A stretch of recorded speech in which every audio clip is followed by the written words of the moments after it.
నమస్తే మిత్రులారా, నేను మీ శ్రీనివాస్ చౌహాన్ అడ్వకేట్. మిత్రులారా, ఒక క్రిమినల్ కేసు పెండింగ్ ఉన్న సందర్భంలో అదే అంశం మీద ఒక సివిల్ కేసు కూడా దాఖలైతే ఆ కేసుని నిలిపివేయమని కోరే అవకాశం ఉంటుందా?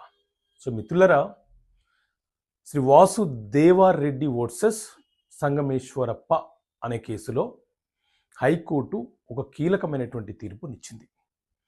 కేసు యొక్క సారాంశం ఏంటి అంటే, ఒక వ్యక్తి తన వద్ద అప్పు తీసుకొని తిరిగి వడ్డీతో సహా చెల్లిస్తానని చెప్పి ప్రామిసరీ నోటు రాసిచ్చి అప్పు తీసుకున్నాడు.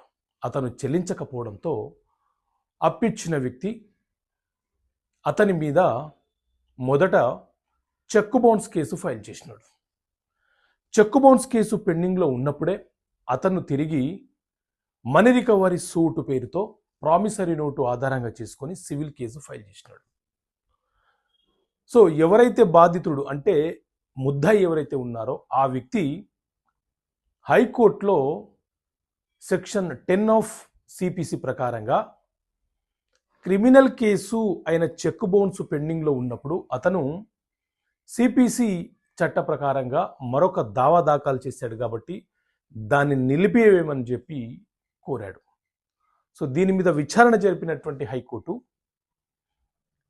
సెక్షన్ 10 ఆఫ్ సిపిసి ఏం చెప్తుంది అని అంటే, ఒక క్రిమినల్ కేసు పెండింగ్లో ఉన్నప్పుడు మరొక సివిల్ దావా నిలిపివేయడానికి మాకు అధికారము లేదు.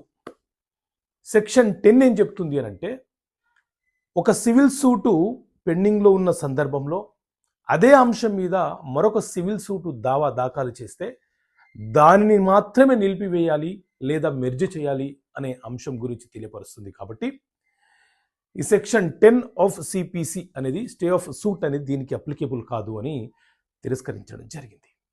సో ఆ రెండు కేసులు దేనికి అవే ఒక ప్రొసీడింగ్ ప్రకారంగా విచారణ చేయబడతాయి అని చెప్పి తెలియపరచడం జరిగింది.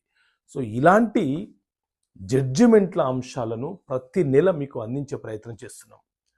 కేసు నెంబర్తో సహా ఎక్కడ లభిస్తుంది, ఏ కోర్టు తీర్పునిచ్చిందో మీకు అర్థమయ్యే భాషలో హైకోర్టు, సుప్రీంకోర్టు ఇచ్చిన తీర్పుల సంచికను మీకు అందించే ప్రయత్నం చేస్తున్నాం. కావాలనుకుంటే ఇక్కడ కాల్ చేసి మీరు సభ్యత్వం తీసుకోవచ్చు. ఓకే మిత్రులారా, థ్యాంక్ యూ. జై హింద్.